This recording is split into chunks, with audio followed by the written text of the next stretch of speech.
Welcome to Metaphysical Soul Speak. I'm your host, Elena Fox Starks. Hey guys, how are you doing? I hope that whenever and wherever you are when you hear this recording, that you are happy and healthy and you feel safe, both physically and emotionally. I am still in bed.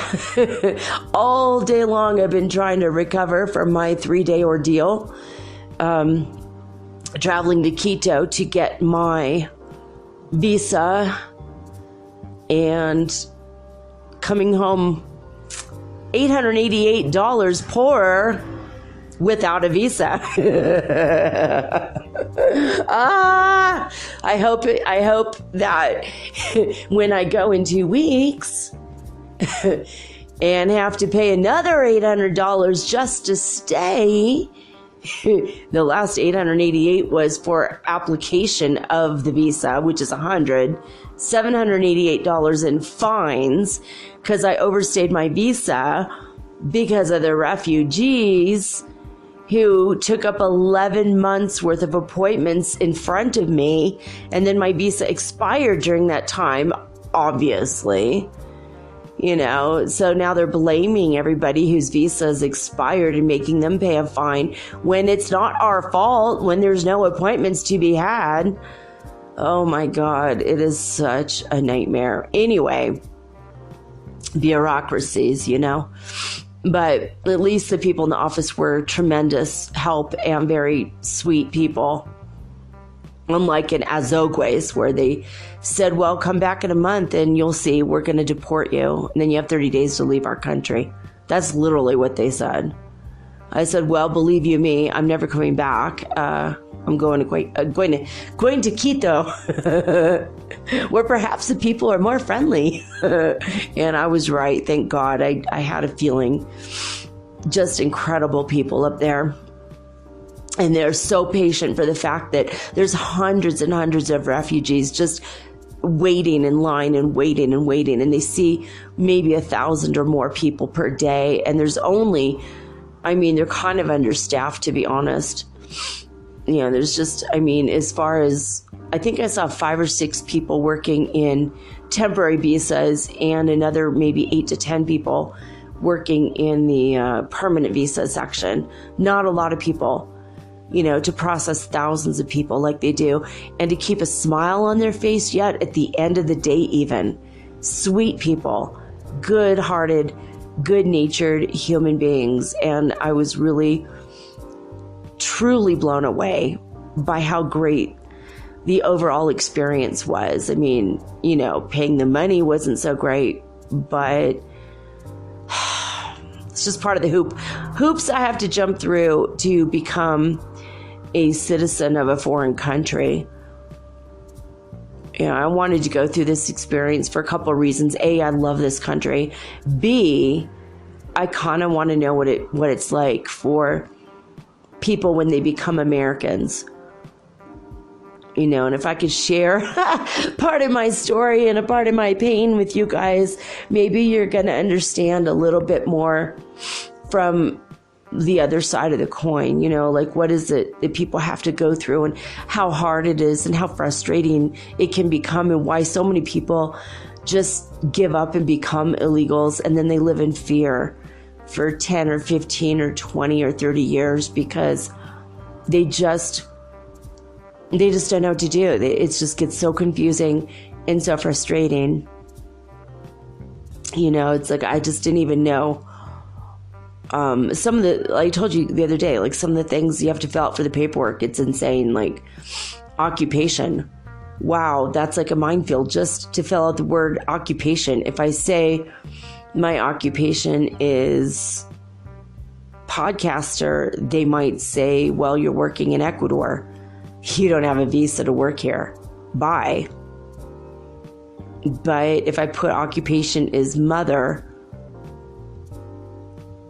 and then they find out I'm a podcaster, you know what I mean? So it's like, what do?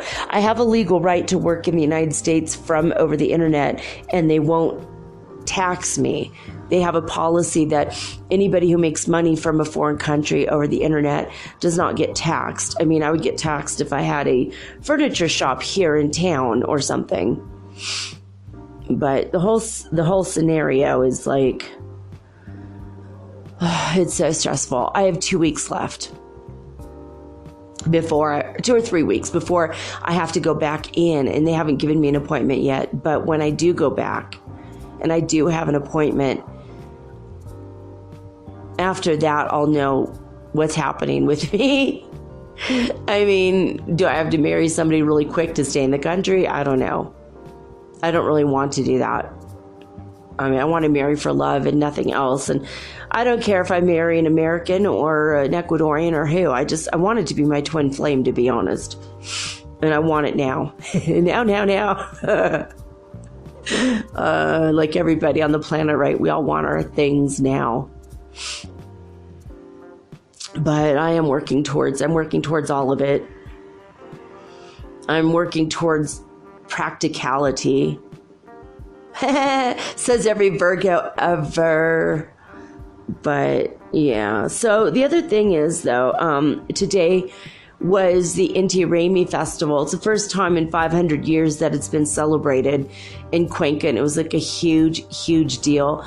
But the irony is, I didn't feel like getting up and going because it rained all day long. I mean, this is the festival for the sun god, and it rained all day long. The sun was not even out for 5 whole minutes. I mean, oh my God. I really wanted to go, and it was cold. I did not want to get out of bed, not only because I was tired, but because I was so cold. It's been for 2 weeks unseasonably cold here in Ecuador.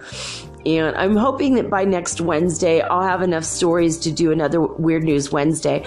There is a lot of weather and earth-related phenomena in relation to the sun happening this past couple weeks. So I'm going to do my research. I'm going to probably start on it a day or two early because it looks like there might be some really good stories there.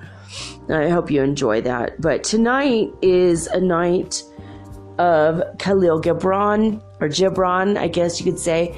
He's Lebanese, so if it's an Arabic name, it would be Gibran, like Jibrail, which is how they say Gabriel in Arabic. But he is a Lebanese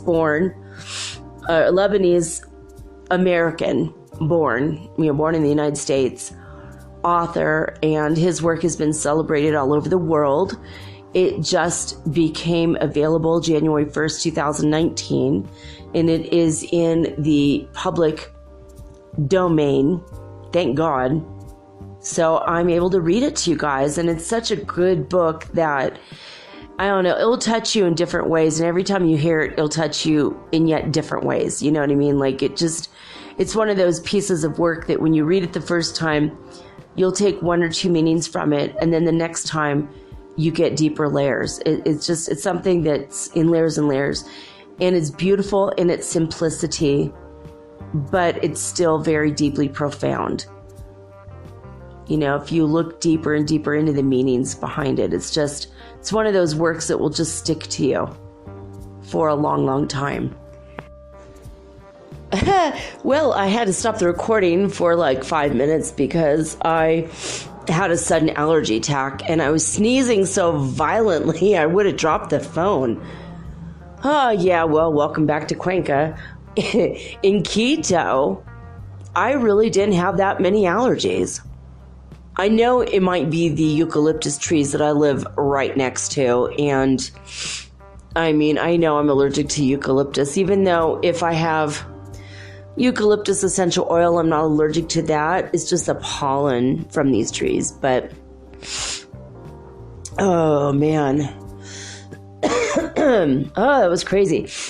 In Quito, it's like the air is so cold, but the sun is so hot that it's such a pleasant combination, except when the air stops blowing or when the sun goes behind a cloud. And then on top of that, you've got the humidity. So I don't know. I liked it, but it was hard to breathe. I mean, anything above the elevation where I am now, it makes it kind of rough to breathe. Even though I am it's a little rough here too. I don't mind the idea of being at 5,000 feet.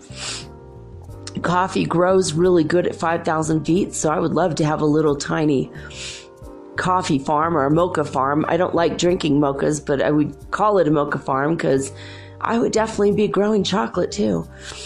But, yeah, here I am with this allergy again. Like, oh my gosh. I mean, eucalyptus is supposed to be so good for you, but I am so allergic to the pollen of it. Woo! All right. I did want to mention that today we are at 99 on the Ascension Symptoms Scale. And I don't really know what the symptoms are right now. It might be like more individualized, whatever it is that you need to personally work on. But I do know that a lot of people have a lot of hardcore emotions and memories of the past coming up, things that are really bothering people from their past. That's been reported by several different Ascension light workers. I believe that I heard that from, I want to say Paul Butler might have said it. Definitely Aja Andromeda, she said it too. I feel like in my life, I've witnessed it with people around me. For me, I think I've gotten rid of most of my stuff from memories from the past, but we'll see. You know, I've said that before. Hey, I'm clear. I feel great. And then a week later, oh wait, this one thing came up again. So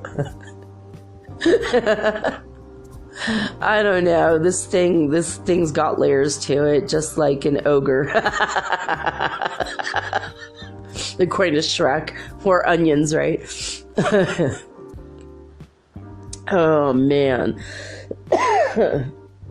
Yeah, it was like crazy sudden allergy outburst. I took a 4-hour allergy pill, so in a few minutes I'll feel great. I might sound a little tired though. I literally bought these from Amazon before I left 3.5 years ago. 1,000 pills. And I still have quite a bit left. But when you buy them, it's a very mild substance that really helps with allergies, and it's for cats and dogs. So I literally bought this from the veterinary section of Amazon. It was like so cheap. It's like if you buy it for humans, it's like 20 pills for like $7 or $8. When you buy it for cats, it's like $3 for 1,000 pills. So I'm like literally on cat medicine right now, but it's exactly the same thing. It's the exact same ingredients. It's so ridiculous. It's even the same color yellow that the human pills are. It's literally all about the packaging. All right. As far as the Schumann resonance is concerned, it says for the 1700 report, they did not do any report but the evening one again. It says another day of light activity. It began at 7 and lasted until 14 UTC with the highest peak at 26 hertz at 7:30 UTC. So, okay. All right. Not too bad at all. Somebody did say something about the Schumann resonance being at 150 and feel good. It's so great now. I just realized it sounds like feel good. But Phil Good on YouTube had mentioned it, not in a video, but just on a comment that you can do and that you could write for your subscribers. And he kind of had retweeted that, or oh my God, I can't even think straight. Duh, it's on YouTube. It's not a retweet. Anyway, he cut and pasted. That's what I'm trying to say. Dag nabbit. Between the tiredness and the allergies. So yeah, he said that he thinks that we did it. We raised it to 150, but I don't know how long ago the quote was, how long ago this person, or if there's one of the other Schumann resonance centers. I mean, I'm reading it from Italy. From Italy, it was only 26. So is it possible the Schumann resonance varies that much in different places? It is possible. And if any of you know exactly how to look at the Schumann resonance in different cities around the globe, I would really love to hear it. And then, if I could find all 5, again, I would, immediately report all of them to you. I'd just give you the highlights. In Italy it was 26. In blah, blah, blah city it was 150, I think that would be more interesting anyway. Especially to report the wild differences between places, if that's true. Right now, it's just pure speculation on my part, and I do not know what's up with that. But lesson 14 today is a little bit seemingly contrary to the last few days in A Course in Miracles. So, because what was I saying? I am never upset for the reason I think. Everything I see is meaningless. I'm upset because I see a meaningless world, right? And now it goes to lesson 14 is God did not create a meaningless world. Well, what does that mean? If everything you see is meaningless, but then God didn't create a meaningless world, then what the hell is it that you're seeing, right? So I'm going to read the first paragraph or two to get a little more of a clear handle on it. But again, I'm not going to read the whole lesson. It is up to you to do the lessons because it requires long bouts of thinking about the lesson and several practice periods throughout the day. And obviously, I just do a show once a day, not several times a day. But this might be helping you even if you don't want to do the lessons. That's why I do this. And plus, it helps me keep my integrity about me, especially with some false ascension symptoms or syndromes that people have fallen prey to. This is something that I know these words they have integrity. I know these words are real. They come from a good and genuine place. If I could read high vibrational words such as these, that keeps me on my ascension toes, the correct ascension toes. And it puts me in a position where I'm not falling prey to anything false. At least that's my working theory in progress. Okay. All right. God did not create a meaningless world. The idea for today is, of course, the reason why a meaningless world is impossible. What God did not create does not exist, and everything that does exist exists as He created it. The world you see has nothing to do with reality. Oh. It is of your own making, and it does not exist.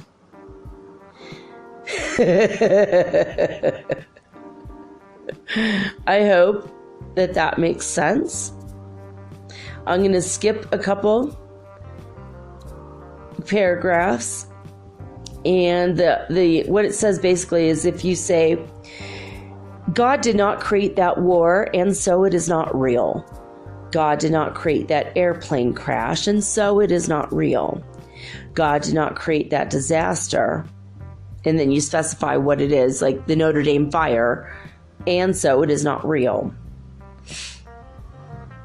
So also you can include for the practice period, they say anything that you can, anything that you're afraid might happen to you or to anyone about whom you might be concerned. So you have to name the disaster quite specifically. Don't say God did not create illness. You say, God did not create pancreatic cancer or whatever it is that you may or may not be. God did not create syphilis. I think isn't pretty much everyone a little bit afraid of contracting syphilis? All right, sorry. I don't have a fear about it, but I mean, Vincent van Gogh did go quite crazy, cut his ear off, and ate his own lead paints, which also led to further engagement in insanity. I think we're all afraid of that stuff. All right. So basically, you could just say, like, God did not create a meaningless world. God did not create a meaningless world. He did not create, and then you specify the situation which is disturbing you right now. So it is not real. So, like a couple days ago, that thing that happened to me, God did not create a meaningless world. He did not create a very angry French woman shining a light directly in my eye, causing me a migraine headache. And so it is not real. I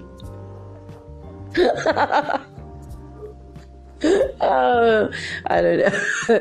Probably that may or may not work. I think it works for everything, though. And it says, when you think about this, God did not create a meaningless world. You should keep your eyes closed.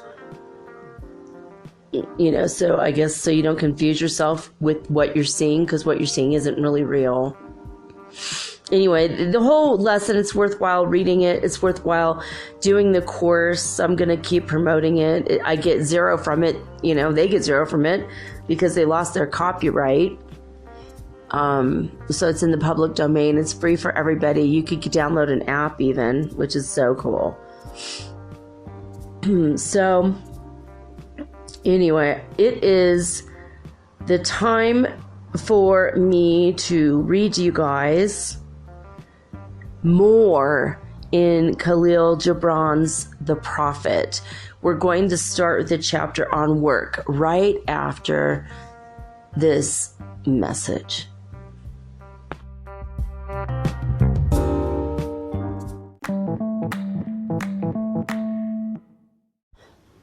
If you're listening to this, you obviously like podcasts, and you probably like music too. Long walks on the beach, romantic dancing under the stars, and oh wait, we're not doing that right now. On Spotify, you can listen to all of that in one place for free, and you don't even need a premium account, which is cool. Free is always good. Spotify has a huge catalog of podcasts on every topic, including the one you're listening to right now. On Spotify, you can follow your favorite podcasts so you never miss an episode. Download episodes to listen to offline wherever you are, including your long romantic walks on the beach. Also, one thing I love about Spotify is that you can easily share what you're listening to with your friends via Spotify's integrations with the social platforms like Instagram. So that makes it really, really versatile. Just search for Metaphysical Soul Speak on the Spotify app or browse podcasts in the Your Library tab. And follow me, of course, don't forget, so that you'll never again miss an episode of Metaphysical Soul Speak. Spotify is the world's leading music streaming service, and now it can be your go-to for podcasts too. Thank you guys so much for supporting Metaphysical Soul Speak on Spotify.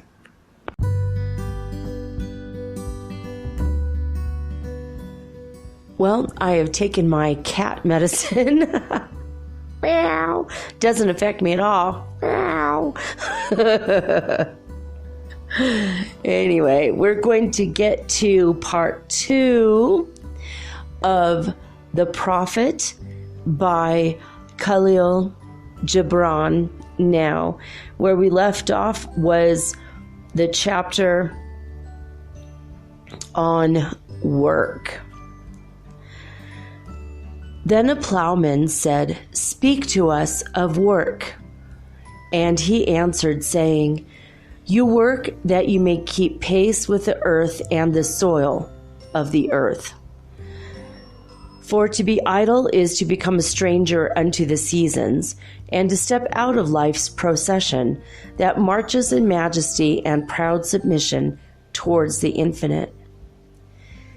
When you work, you are a flute, through whose heart the whispering of the hours turns to music. Which of you would be a reed, dumb and silent, when all else sings together in unison? Always you have been told that work is a curse and labor a misfortune.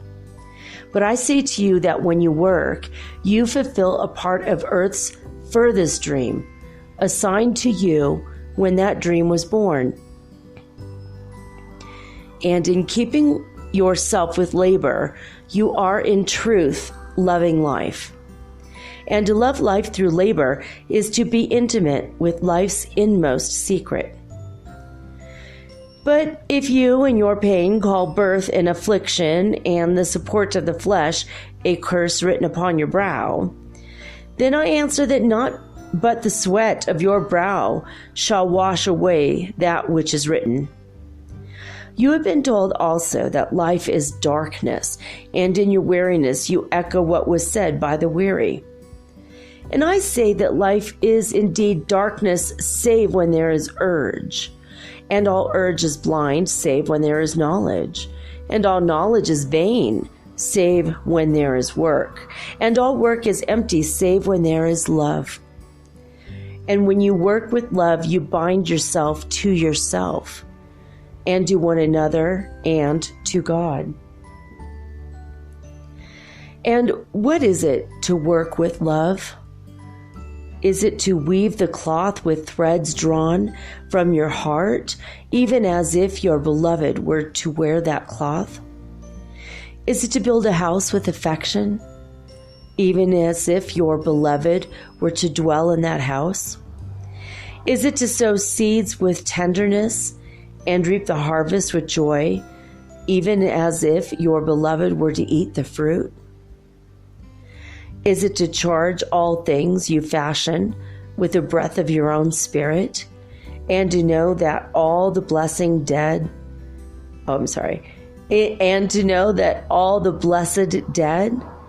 are standing about you and watching? Often have I heard you say, as if speaking in sleep, "He who works in marble and finds the shape of his own soul in the stone is nobler than he who plows the soil.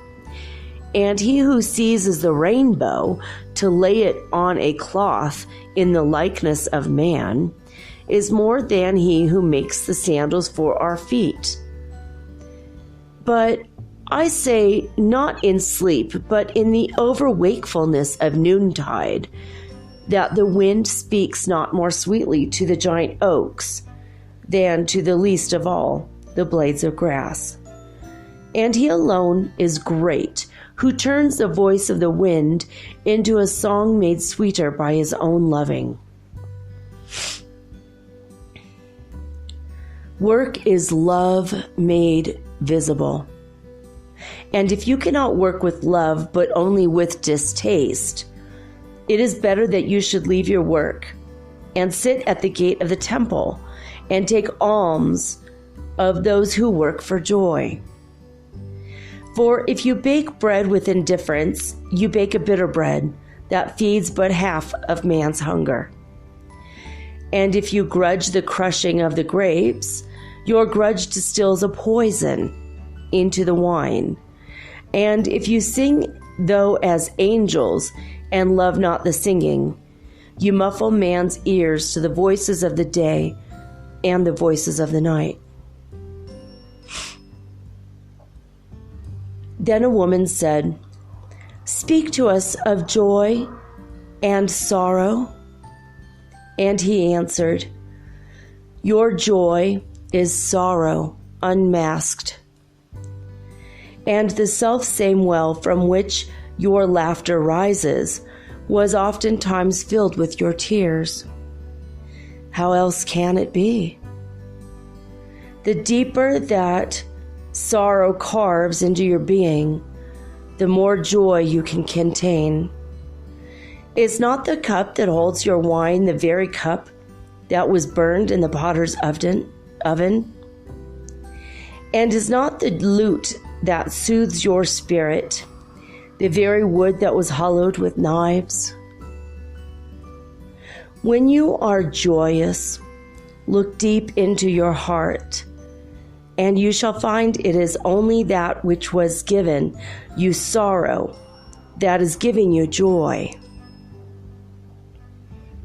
When you are sorrowful, look again in your heart, and you shall see that in truth you are weeping for that which has been your delight. Some of you say, "Joy is greater than sorrow," and others say, "Nay, sorrow is greater." But I say unto you, they are inseparable. Together they come, and when one sits alone with you at your board, remember that the other is asleep upon your bed.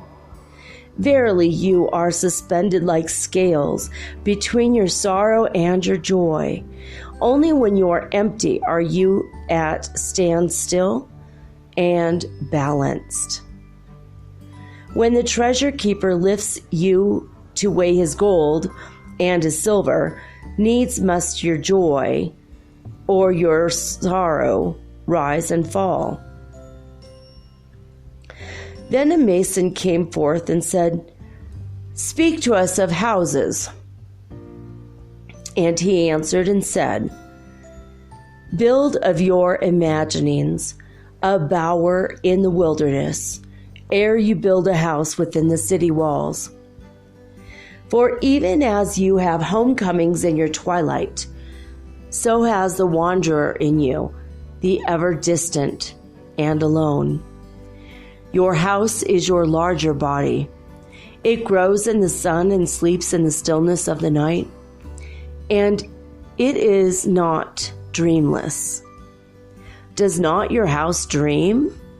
And dreaming, leave the city for grove or hilltop? Would that I could gather your houses into my hand, and like a sower scatter them in forest and meadow. Would the valleys were your streets, and the green paths your alleys, that you might seek one another through vineyards, and come with the fragrance of the earth in your garments. But these things are not yet to be. In your fear, your forefathers gathered you too near together, and that fear shall endure a little longer. A little longer shall your city walls separate your hearths from your fields. And tell me, people of Orphalese, what have you in these houses? And what is it you guard with fastened doors? Have you peace, the quiet urge that reveals your power? Have you remembrances, the glimmering arches that span the summits of the mind? Have you beauty that leads the heart from things fashioned of wood and stone to the holy mountain? Or have you only comfort and the lust for comfort, that stealthy thing that enters the house, a guest, and then becomes a host, and then a master? Aye, and it becomes a tamer, and with hook and scourge makes puppets of your larger desires. Though its hands are silken, its heart is of iron, It lulls you to sleep only to stand by your bed and jeer at the dignity of the flesh. It makes mock of your sound senses, then lays them in thistledown like fragile vessels. Verily, the lust for comfort murders the passion of the soul, and then walks grinning in the funeral. But you, children of space, you restless in rest, you shall not be trapped nor tamed. Your house shall be not an anchor, but a mast. It shall not be a glistening film that covers a wound, but an eyelid that guards the eye.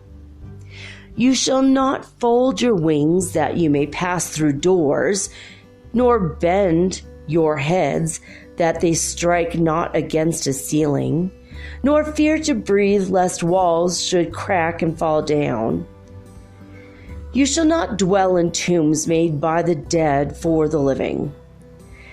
And though of magnificence and splendor, your house shall not hold your secret, nor shelter your longing. For that which is boundless in the abides in the mansion of the sky, whose door is the morning mist, and whose windows are the songs and the silences of night. And the weaver said, Speak to us of clothes. And he answered, Your clothes conceal much of your beauty, yet they hide not the unbeautiful. And though you seek in garments the freedom of privacy, you may find in them a harness and a chain. Would that you could meet the sun and the wind with more of your skin and less of your raiment. For the breath of life is in the sunlight, and the hand of life is in the wind. Some of you say, It is the north wind who has woven the clothes, and I say, Aye, it was the north wind. But shame was his loom, and the softening of the sinews was his thread. And when his work was done, he laughed in the forest. Forget not that modesty is for a shield against the eye of the unclean. And when the unclean shall be no more, what were modesty but a fetter and a fouling of the mind? And forget not that the earth delights to feel your bare feet, and the winds long to play with your hair. And a merchant said, Speak to us of buying and selling. And he answered and said, To you the earth yields her fruit, and you shall not want if you but know how to fill your hands. It is in exchanging the gifts of the earth that you find abundance and be satisfied. Yet unless the exchange be in love and kindly justice, it will lead some to greed and others to hunger. When in the marketplace you toilers of the sea and fields and vineyards meet the weavers and the potters and the gatherers of spices, invoke then the master spirit of the earth to come into your midst and sanctify the scales and the reckoning that weighs value against value. And suffer not the barren-handed to take part in your transactions, who would sell their words for your labor. To such men you should say, Come with us to the field, or go with our brothers to the sea and cast your net. For the land and the sea shall be bountiful to you even as to us. And if there come the singers and the dancers and the flute players, buy of their gifts also. for they too are gatherers of fruit and frankincense. And that which they bring, though fashioned of dreams, is raiment and food for your soul. And before you leave the marketplace, see that no one has gone his way with empty hands. For the master spirit of the earth shall not sleep peacefully upon the wind till the needs of the least of you are satisfied. Then one of the judges of the city stood forth and said, "Speak to us of crime and punishment." And he answered, saying, "It is when your spirit goes wandering upon the wind, that you alone and unguarded commit a wrong unto others, and therefore unto yourself. And for that wrong committed must you knock and wait a while unheeded at the gate of the blessed. Like the ocean is your God self. It remains forever undefiled. And like the ether, it lifts but the winged. Even like the sun is your God self. It knows not the ways of the mole, nor seeks it the holes of the serpent. But your God self dwells not alone in your being. Much in you is still man, and much in you is not yet man, but a shapeless pygmy that walks asleep in the mist, searching for its own awakening.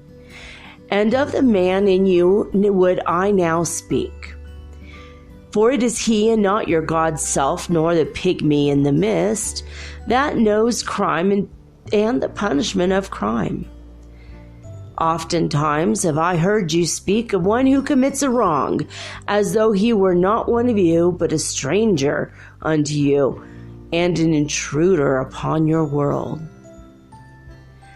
But I say that even as the holy and the righteous cannot rise beyond the highest which is in each one of you, so the wicked and the weak cannot fall lower than the lowest which is in you also. And as a single leaf turns not yellow, but with the silent knowledge of the whole tree, so the wrongdoer cannot do wrong without the hidden will of you all. Like a procession, you walk together towards your God self. You are the way and the wayfarers. And when one of you falls down, he falls for those behind him, a caution against a stumbling stone. And he falls for those ahead of him, who, though faster and surer of foot, yet removed not the stumbling stone. And this also, though the word lie heavy upon your hearts. The murdered is not unaccountable for his own murder, and the robbed is not blameless in being robbed.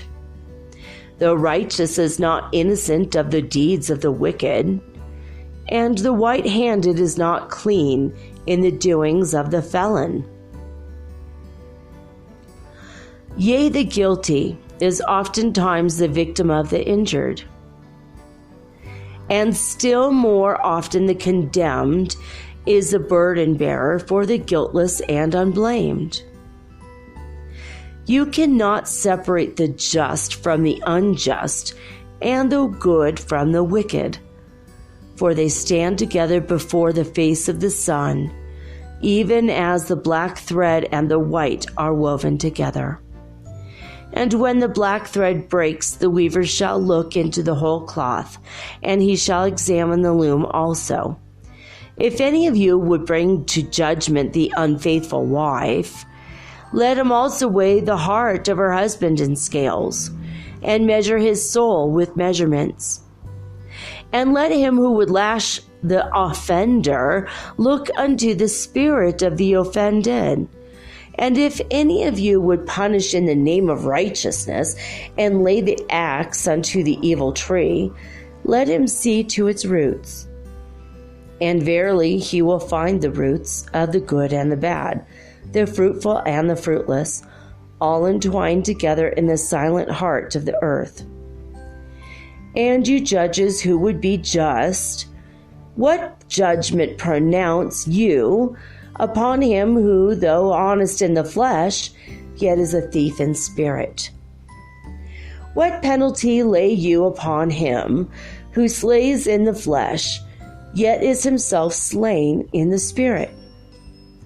And how prosecute you him who in action is a deceiver and an oppressor, yet who also is aggrieved and outraged?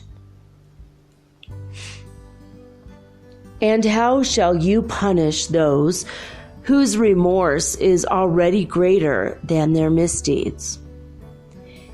Is not remorse the justice which is administered by that very law which you would fain serve?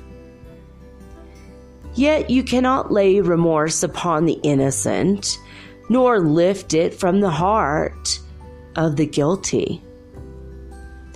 Unbidden shall it call in the night, that men may wake and gaze upon themselves. And you who would understand justice, how shall you look unless you look upon all deeds in the fullness of light? Only then shall you know that the erect and the fallen are but one man standing in twilight between the night of his pygmy self and the day of his God self. And that the cornerstone of the temple is not higher than the lowest stone in its foundation. Then a lawyer said, "But what of our laws, Master?" And he answered, "You delight in laying down laws, yet you delight more in breaking them. Like children playing by the ocean, who would build sand towers with constancy and then destroy them with laughter. But while you build your sand towers, the ocean brings more sand to the shore. And when you destroy them, the ocean laughs with you. Verily, the ocean laughs always with the innocent. But what of those to whom life is not an ocean, and man-made laws are not sand towers, but to whom life is a rock, and the law a chisel with which they would carve it into their own likeness? What of the cripple who hates dancers? What of the ox who loves his yoke, and deems the elk and deer of the forest stray and vagrant things? What of the old serpent who cannot shed his skin, and calls all others naked and shameless? And of him who comes early to the wedding feast, and when overfed and tired, goes his way, saying that all feasts are violation, and all feasters lawbreakers? What shall I say of these, save that they too stand in the sunlight, but with their backs to the sun? They see only their shadows, and their shadows are their laws. And what is the sun to them but a caster of shadows? And what is it to acknowledge the laws but to stoop down and trace their shadows upon the earth? But you who walk facing the sun, what images drawn on the earth can hold you? You who travel with the wind, what weather vane shall direct your course? What man's law shall bind you if you break your yoke, but upon no man's prison door? What laws shall you fear if you dance but stumble against no man's iron chains. And who is he that shall bring you to judgment if you tear off your garment, yet leave it in no man's path?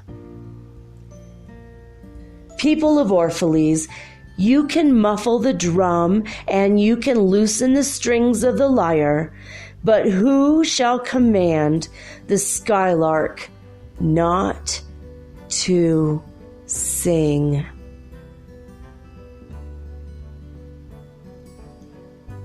All right, guys, that was Kahlil Gibran's The Prophet.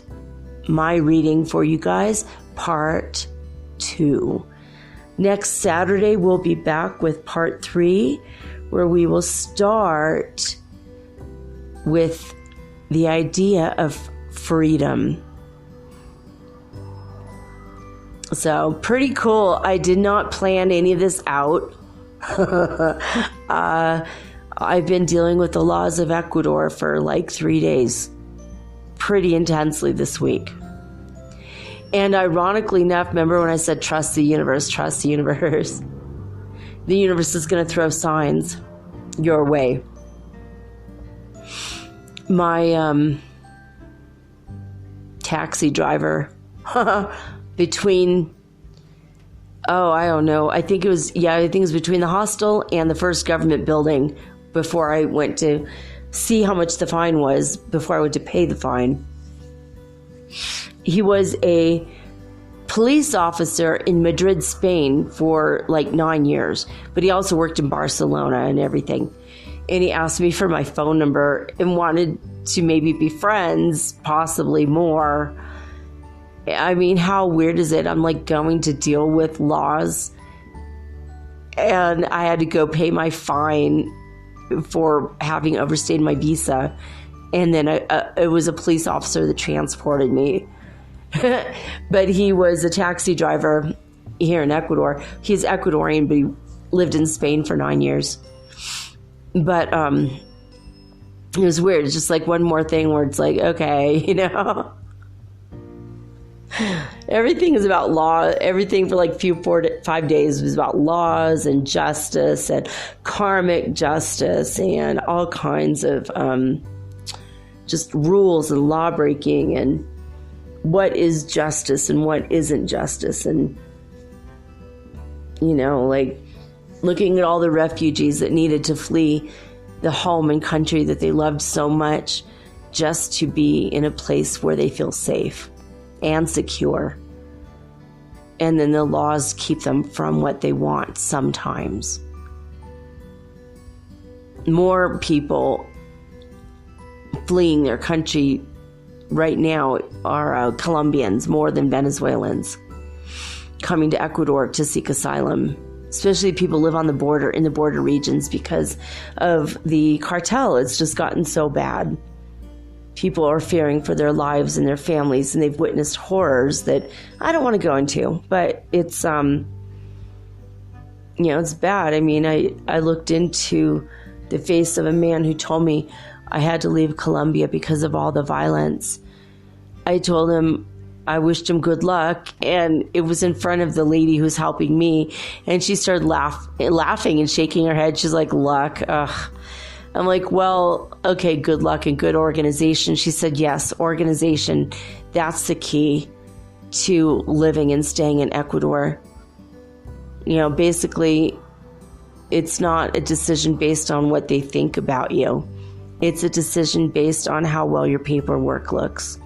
So that was a lovely insight that I had, because when I was in Azogues, the lady said, I'm going to deport you because you don't have your paperwork right. But I think her sneering and sniding remarks and her looks towards me, for her, it wasn't about the organization as much as the luck factor. And I was SOL in that case.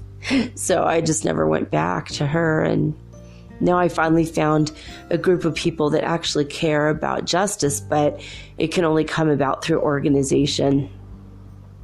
not bending, but abiding by the laws. And it is true, the sun casts the shadows, and then the shadows become the laws. I feel that every man should have a right under the sun to live under the sun wherever he wishes. That should be our human rights.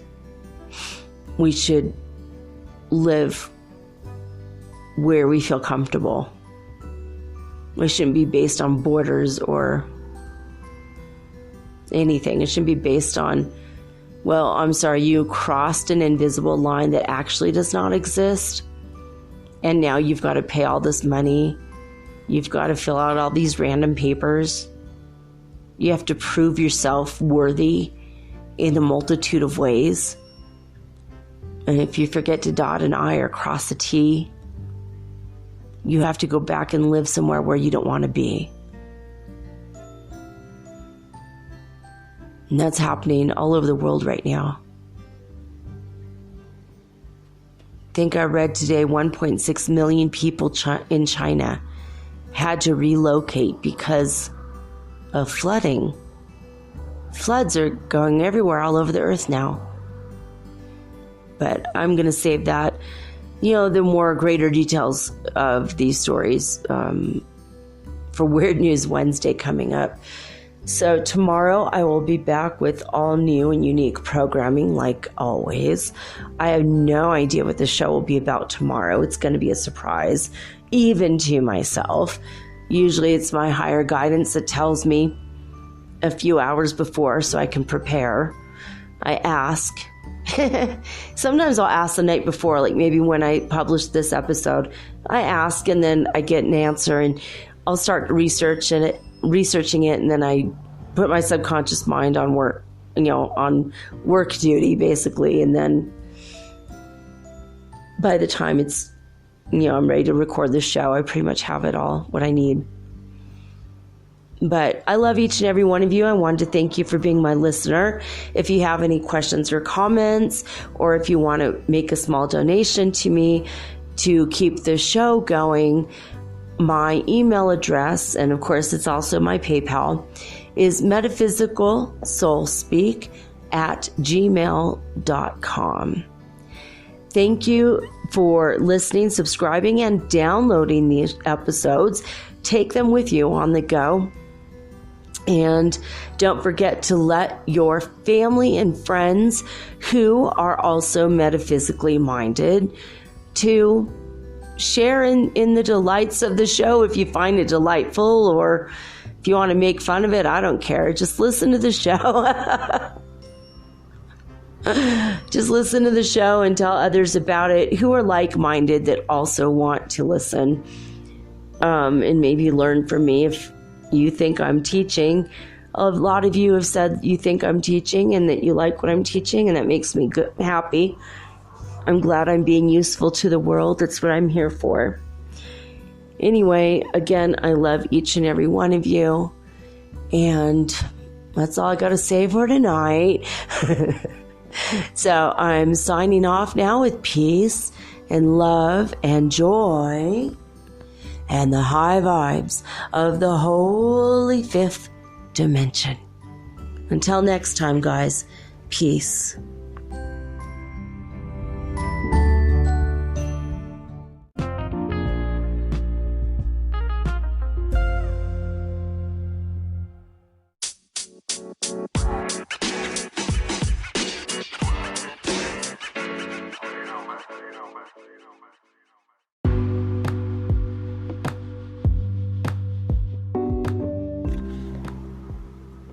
Metaphysical Soul Speak is run on sponsors and listener support. This means listeners like you. If you are so inclined to support my efforts and my little podcast, please visit me at anchor.fm/metaphysical and pledge an amount of your choosing today. Thank you.